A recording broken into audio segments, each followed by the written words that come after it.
Yes, ഇതാണ് കൊച്ചിയിൽ നിന്നുള്ള പ്രതികരണം. അതേസമയം ഞാൻ സൂചിപ്പിച്ചു കഴിഞ്ഞു, കേരളത്തിലെ സ്വകാര്യ ബസ് ഉടമകൾ കടുത്ത പ്രതിഷേധത്തിലാണ്. പ്രത്യേകിച്ച് ഈ പ്രിയദർശിനി സർവീസ് ആരംഭിച്ചതിന് ശേഷം ഒരു മാസം പിന്നിടുമ്പോൾ വലിയ നഷ്ടത്തിലാണ് തങ്ങളുടെ പ്രസ്ഥാനം മുന്നോട്ട് പോകുന്നത് എന്നാണ് ബസ് ഓപ്പറേറ്റേഴ്സ് അസോസിയേഷന്റെ കോഴിക്കോട് ജില്ലാ പ്രസിഡന്റായിട്ടുള്ള KT വാസുദേവൻ പറയുന്നത്. ഈ വാർത്തയുടെ വിശദാംശങ്ങളുമായി ഞങ്ങളുടെ പ്രതിനിധി അനീഷ് കുമാർ ചേരുന്നുണ്ട്. അതിനു മുമ്പ് ആ പ്രതികരണം കൂടി ഒന്ന് കേൾക്കാം. വ്യവസായം പിടിച്ചു നിൽക്കാൻ പറ്റാത്ത അവസ്ഥയിലാണ് ഇന്ന് കേരളത്തിലെ ബസ് ഉടമകൾ മുഴുവനും. 10,000 അതായത് ഒരു ബസ്സിൽ മിനിമം 3 തൊഴിലാളികളുണ്ട്. 10,000 ബസ്സിൽ 30,000 തൊഴിലാളികളും ആ തൊഴിലാളികളായിട്ട് ബന്ധപ്പെട്ട കുടുംബങ്ങളും. അതുമാതിരി മുൻപ് കാലങ്ങളിൽ ബസ് വ്യവസായം എന്ന് പറയാൻ മുതലാളിമാർ കൊണ്ട് നടക്കുന്ന ഒരു വ്യവസായമായിരുന്നു. ഇന്ന് ബസ്സിൽ അച്ഛൻ മകൻ കണ്ടക്ടർ, മകൻ ഡ്രൈവർ, അച്ഛൻ കണ്ടക്ടർ എന്ന രീതിയിൽ 1 2 3 കൂട്ടിയിട്ടാണ് ഒരു ബസ് നടത്തിക്കൊണ്ടുപോരുന്നത്. ആ നിലയിൽ ഒരു സ്വയം തൊഴിൽ എന്ന നിലയിലാണ് ഈ വ്യവസായമായിട്ട് ഇത് മുന്നോട്ട് പോകുന്നത്. ഗവൺമെന്റിന്റെ ഭാഗത്ത് നിന്ന് ഏതെങ്കിലും രീതിയിൽ ഒരു പാക്കേജോ അല്ലെങ്കിൽ ഏതെങ്കിലും രീതിയിൽ ഒരു ഡീസൽ ഉണ്ടാകുന്ന നിധി ഇളവിലോ തന്നിട്ട് ഈ വ്യവസായത്തെ സംരക്ഷിച്ചു പോകണം. അപ്പം ഞങ്ങളെ ഒരു വ്യവസായമായിട്ട് അംഗീകരിച്ചിട്ട് ഒരു പൊതുമേഖല ഒരു ബസ് സർവീസിന്റെ സംഘടന നിലനിർത്താൻ വേണ്ടി ഗവൺമെന്റ് ഇടപെടണം എന്നാണ് ഞങ്ങൾക്ക് പറയാനുള്ളത്. പ്രിയദർശിനി സർവീസ് ഒരു മാസം പിന്നിടുമ്പോൾ സ്വകാര്യ ബസ്സുകളുടെ ഇപ്പോഴത്തെ അവസ്ഥയുടെ ഒരു നേർക്കാഴ്ചയാണ് നമുക്ക് കാണാൻ കഴിയുന്നത്. കോഴിക്കോട് നിന്നും എലത്തൂർ സർവീസിൽ റൂട്ടിൽ ഓടുന്ന ഒരു KSRT ഒരു പ്രൈവറ്റ് ബസ്സാണ്, സ്വകാര്യ ബസ്സാണ്. ഇതിൽ ഏതാണ്ട് 90% സീറ്റുകൾ ഒഴിഞ്ഞുകിടക്കുന്ന കാഴ്ച. കാലിയായ സീറ്റുകളാണ് നമുക്ക് മുന്നിൽ ഉള്ളതെല്ലാം. ഒറ്റ ആളുകൾ പോലും കാര്യമായി ബസ്സിലേക്ക് കയറാത്തൊരു സാഹചര്യം. എന്തായാലും 3 സ്ത്രീ യാത്രക്കാർ, വനിതാ യാത്രക്കാരാണ് ഇന്ന് ഈ ബസ്സിൽ ഇപ്പോൾ നമുക്ക് കാണാൻ കഴിയുന്നത്. നമുക്ക് അവരോട് തന്നെ ചോദിക്കാം എന്താണ് സംഭവിക്കുന്നത്. ഈ സ്വകാര്യ ബസ്സിൽ തന്നെയാണ് ഇപ്പോഴും യാത്ര ചെയ്യാറ്? അതെ. ഈ പ്രിയദർശിനി വന്നല്ലോ, അതിൽ പോയാൽ പൈസ കൊടുക്കണ്ടല്ലോ. പ്രിയദർശിനിയിൽ ഇപ്പൊ കയറാനൊന്നും പറ്റുന്നില്ല. അടുത്തടുത്ത സ്റ്റോപ്പിലുള്ള ആൾക്കാരൊക്കെ പ്രിയദർശിനി കയറിയിട്ട് നമ്മളൊക്കെ ലോങ് പോകേണ്ട ആൾക്കാരാണ്. പക്ഷെ നമുക്കൊന്നും സ്ഥിരമായിട്ട് നമ്മള് KSRTC ബസ്സിലാണ് യാത്ര ചെയ്തുകൊണ്ടിരിക്കുന്നത്. ഇപ്പൊ ആ ബസ്സിൽ കയറാനേ പറ്റുന്നില്ല.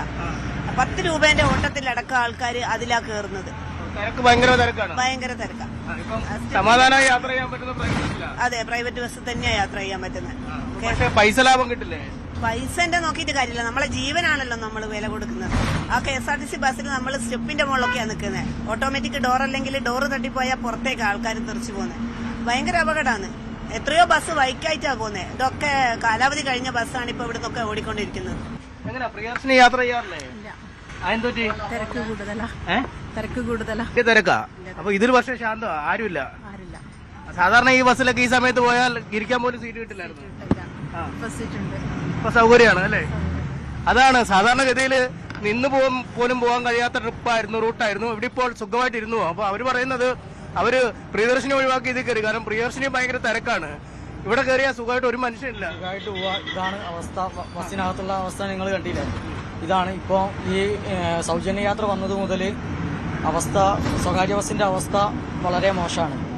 കളക്ഷനിലൊക്കെ ഒരുപാട് മാറ്റമുണ്ട്. പിന്നെ അതേപോലെ ഞങ്ങൾക്ക് ദിവസവേതനാണ്. അപ്പോൾ അതും ഒരുപാട്, ഒരു ദിവസം 1000 രൂപ കൊണ്ടുവരുന്ന ഞങ്ങൾ ഇപ്പോൾ 600, 650 അല്ലെങ്കിൽ അതിന് താഴെയൊക്കെ ആണ് വരുന്നത്. ഡീസൽ കഴിഞ്ഞിട്ട് ഡീസലിനാണ് ഇപ്പം വില വർധനവ് കാരണം ഇപ്പോൾ 102.69 ഡീസലിന്.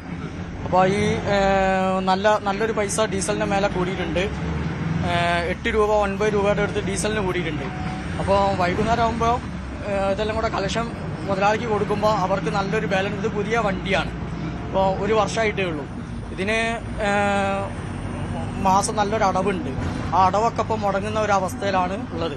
ഇപ്പോൾ ഗവൺമെന്റ് 50% നികുതി എന്ന് പറഞ്ഞിട്ട് കുറച്ച് കൊടുക്കുക എന്ന് പറഞ്ഞാൽ ഒരു ദിവസം ചിലപ്പോൾ ഒരു 100 150 നികുതിന്റെ ഇതിന് കിട്ടുള്ളൂ. പക്ഷേ കളക്ഷനിൽ എന്ന് വെച്ചാൽ 2500 രൂപയുടെ അടുത്താണ് ഇതിന്. 2500 3000 രൂപയുടെ അടുത്തൊക്കെയാണ് നഷ്ടം വരുന്നത്.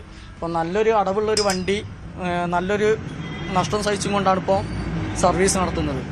ഇതിപ്പോ നമുക്ക് നോക്കിയാൽ കാണാം, ഒറ്റ യാത്രക്കാരിയാണ് ഈ വാഹനത്തിലുള്ളത്. വേറെ ആരും യാത്ര ചെയ്യാനില്ലാത്ത ഒരു സാഹചര്യം. ഒരാൾ കൂടി കയറിയിട്ടുണ്ട്. ഡ്രൈവർ ആണെങ്കിൽ പോലും ഒരു ഏകാന്ത പതിവിനായി ഈ വാഹനം ഓടിക്കേണ്ട ഒരു അവസ്ഥയിലേക്ക് കാര്യങ്ങൾ നീങ്ങുകയാണ്. 2 യാത്രക്കാരുമായി ഓടുന്ന ഒരു സ്വകാര്യ ബസ് കോഴിക്കോട് നഗരത്തിൽ നിന്നും എലത്തൂരിലേക്ക് പോകുന്ന ഒരു ബസ്സാണിത്. ആ ബസ്സിൽ കേവലം 2 പേർ മാത്രം. അത് സ്ത്രീകൾ യാത്രക്കാരാണ്. പ്രിയദർശിനിയിൽ പോകാറില്ലേ? പിന്നെന്താ ഈ സ്വകാര്യ ബസ്സിന് ഈ ബസ്സിലൊന്നും ഒരു മനുഷ്യനില്ല. ഇപ്പൊ കിട്ടിയപ്പോ കണ്ടു കയറിയെന്നുള്ളൂ, അതോ പ്രിയദർശനിലെ തിരക്ക് കാരണമാണോ? പ്രിയദർശിനി അത്യാവശ്യം നല്ല തിരക്കുണ്ട്. അത് പണം ലാഭമല്ല അതിന് പോയാല്. പക്ഷെ നിൽക്കുന്ന ടൈമിൽ കിട്ടുന്ന ബസ് കിട്ടുന്ന പൈസ കയറും, അല്ല അതിനുവേണ്ടി കാത്തു നിൽക്കാറില്ല.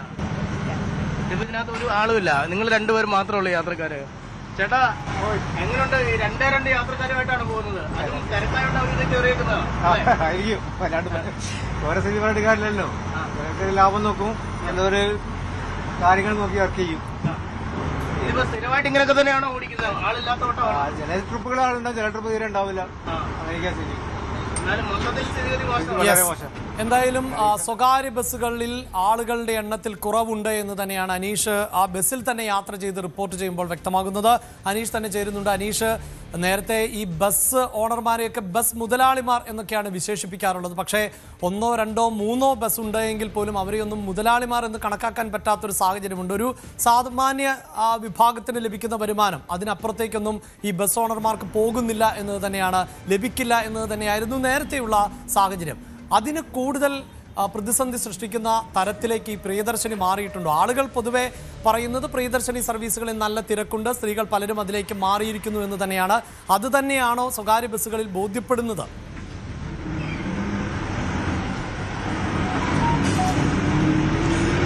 അഭിലാഷ്, ഇപ്പോൾ നമ്മൾ വീണ്ടും ഒരു സ്വകാര്യ ബസ്സിൽ തന്നെ നിൽക്കുകയാണ്. അതായത് എലത്തൂർ റൂട്ടിൽ ഓടുന്ന ഒരു ബസ്സിൽ തന്നെ നിൽക്കുകയാണ്. നമുക്ക് എണ്ണിയെടുക്കാം. ഈ ഡ്രൈവറുണ്ട്, മറ്റു ബസ്സിലെ ജീവനക്കാരുണ്ട്, പിന്നെ പോയിട്ട് വനിതകളുടെ സീറ്റിൽ ഒരു യാത്രക്കാരിയുണ്ട്, മറ്റ് 3 യാത്രക്കാർ കൂടിയാണ് ഈ ബസ്സിലുള്ളത്. നമുക്ക് ഈ ബസ്സിന്റെ മുൻഭാഗം മുതൽ പിൻഭാഗം വരെ നോക്കിയാൽ കാണാം ആളുകൾ തീരെ ഇല്ലാതെ, അതായത് അക്ഷരാർത്ഥത്തിൽ കാലിയായി ബസ് സർവീസ് നടത്തേണ്ട ഒരവസ്ഥയിലേക്ക് കാര്യങ്ങൾ നീങ്ങുന്നു എന്നത് തന്നെയാണ്. നമുക്ക് ഈ കേവലം ഈ ഒരു ട്രിപ്പിന്റെ അവസ്ഥ മാത്രമല്ല, പലപ്പോഴും ഇങ്ങനെ ഒരു രംഗമാണ് കാണാൻ കഴിയുന്നത്. ചേട്ടാ, എങ്ങനെയുണ്ട് ഈ ബസ്സുകളിൽ ഇപ്പൊ ആളുകൾ തീരെ കുറവാണല്ലേ? ഈ സ്ഥിരം യാത്ര ചെയ്യുന്ന ആൾക്കാരാണ് നിങ്ങളൊക്കെ? സ്ഥിരമായിട്ടുള്ളതാണ്, പക്ഷെ ഇപ്പോൾ ഈ യാത്രക്കാർ കുറവാണ്. അപ്പൊ എന്താ അറിയില്ല, പൊതുവെ ഇവിടെയൊന്നും KSRTC ബസ്സുകളൊന്നും ഇല്ല. KSRTC ഓടുന്ന റൂട്ടൊന്നും അല്ല അത്. സ്ത്രീകളൊക്കെ അങ്ങോട്ട് പോകും. KSRTCയിൽ യാത്രക്കാരില്ല. കാരണം പിന്നെ KSRTC ആകെ 1, 2 ട്രിപ്പ് ഇവിടെ ഉള്ളൂ. അത് എലത്തൂർ റൂട്ടിൽ ഇല്ലാന്ന്. ഈ ഭാഗത്ത് വണ്ടിയിലാളില്ല. ഈ ഭാഗത്ത് പൊതുവെ ബസ്സിൽ യാത്രക്കാർ കുറവാണ്. അതാണ്. നമുക്കൊരു വനിതാ യാത്രക്കാരിയുണ്ട്. ആ യാത്രക്കാരിയോട് ചോദിക്കാം, എന്താണ് പ്രിയദർശിനിയിൽ പോകാതെ? ഈ പ്രിയദർശിനിയിൽ യാത്ര ചെയ്യാറില്ലേ KSRTCയിൽ? ഇല്ല, ഇതുവരെ പോയില്ല. പോവാൻ ബസ്സിന് കാത്തുമ്പോ എപ്പോഴെങ്കിലും അല്ലേ ബസ് വരിക, ടൈം ഉണ്ടാവില്ല, അതുകൊണ്ട് പോകലില്ല. കാണുമ്പോ ഇതിലും കയറും. കാണുമ്പോ അത് കയറും. മൊത്തത്തിൽ ആൾക്കാർ തിരക്ക് കുറവാണ്, ബസ്സിലാണില്ല. എല്ലാരും സ്ത്രീകളൊക്കെ രാവിലെ ജോലിക്ക് പോകുന്നവരൊക്കെ ഒക്കെ പ്രിയദർശിനി പോവല്ലേ, അപ്പം ടിക്കറ്റ് ഫ്രീ അല്ലേ, കൊണ്ട് എല്ലാരും അങ്ങനെ പോകും. ചേച്ചിക്ക് ഇതുവരെ പോകാൻ പറ്റിയില്ല? ഇല്ല, പറ്റിയില്ല. അതാണ്, എല്ലാവരും അതിനങ്ങ് പോവും. ആ ചേച്ചിക്ക് പറ്റാഞ്ഞിട്ടാണ്. നമുക്ക് ഈ കണ്ടക്ടറോട് തന്നെ ചോദിക്കാം. ഇതിപ്പം ഈ ഒരു ട്രിപ്പിന്റെ അവസ്ഥയായിരിക്കില്ലല്ലേ? മിക്കവാറും ഇങ്ങനെയൊക്കെ തന്നെയാണ്. KSRTC അധികം ബാധിക്കുന്നില്ല. ആള് പൊതുവെ മോശമാണ്. നിങ്ങൾ ഇങ്ങനെ ഈ 4-5 പേരുമായിട്ട് മിക്കവാറും ഡീസലിന്റെ കാശ് എത്തൂല, വളരെ മോശമാണ്. ഇവിടുന്ന് കൂടുതൽ ബാധിക്കുന്ന കൊയിലാണ്ടി ബസ്സുകൾക്ക്, കൊയിലാണ്ടി, വടകര, കണ്ണൂർ ബസ്സുകൾക്കാണ് കൂടുതൽ ബാധിക്കുന്നത്. അങ്ങോട്ടൊക്കെ തീരാണ് ഫുള്ള് KSRTCക്ക് വേണ്ടി ആളുകൾ വെയിറ്റ് ചെയ്തു. ഓരോ സ്റ്റാൻഡിലൊക്കെ കൊയിലാണ്ടി ബസ്സുകൾക്ക്, വടകര ബസ്സുകൾക്കൊക്കെ ലേഡീസും ഫുള്ളും സ്റ്റാൻഡുകളിൽ നിന്ന് മാറി KSRTCയിൽ.